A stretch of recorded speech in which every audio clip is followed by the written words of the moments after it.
Ki Ageng Mojo sangat rukun dengan istrinya. Pada suatu hari, Ki Ageng Mojo pergi ke ladang untuk mengerjakan ladangnya. Dan Nyai Ageng Mojo bermain gamelan gender dan sindenan. Di luar rumah, datang seorang laki-laki yang belum pernah ia kenal. Ia bernama Kiai Santri. Ternyata Kiai Santri terpikat oleh bunyi gender yang dimainkan oleh Nyai Ageng Mojo. Karena sangat terpikat lagu dan gending tersebut, sehingga tidak terasa dalam benak Kiai Santri akan hal-hal yang mungkin kurang tata krama.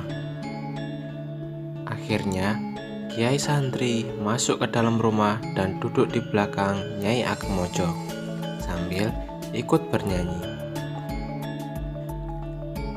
Ketika sedang asyik menikmati alunan gamelan dan sindenan, datanglah Ki Ageng Mojo dari ladang sambil membawa kayu bakar.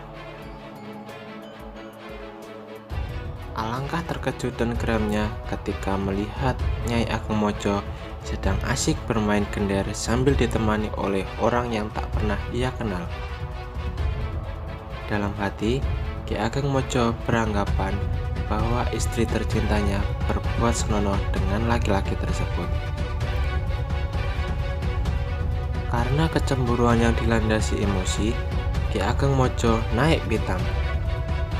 Tanpa bertanya dan menyapa, ia langsung mengambil keris lalu ditikamlah oleh sang dari.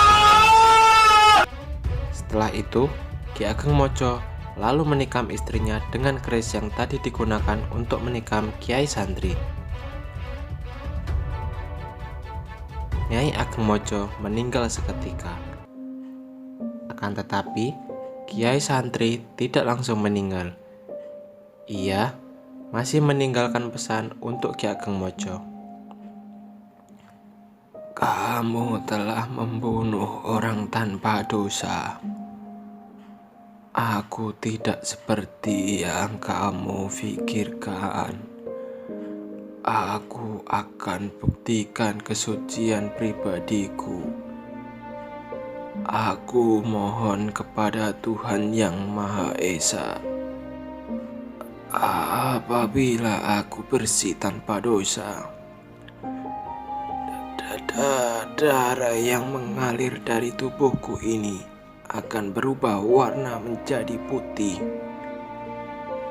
Bila aku berbuat dosa, maka akan mengalir darah merah."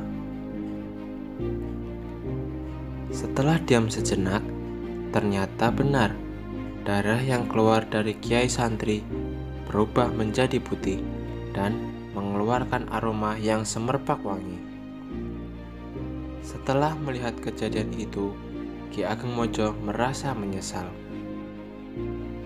Lalu, Ki Ageng Mojo merangkul kaki Kiai Santri yang sudah tak berdaya itu.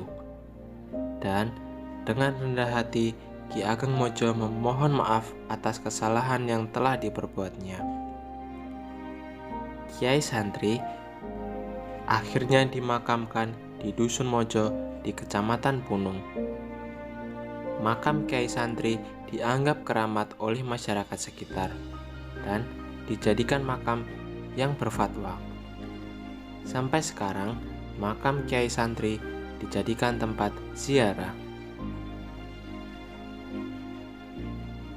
Masyarakat sekitar makam Kiai Santri memiliki kepercayaan bahwa jika berbuat baik terhadap makam Kiai Santri, maka anggapannya akan memberikan perlindungan dan keselamatan pada manusia juga keluarganya. Untuk mengenang kejadian tersebut, warga sekitar sering mengadakan upacara adat Serumbung Mojo yang biasanya dikemas dalam sebuah sendera tari.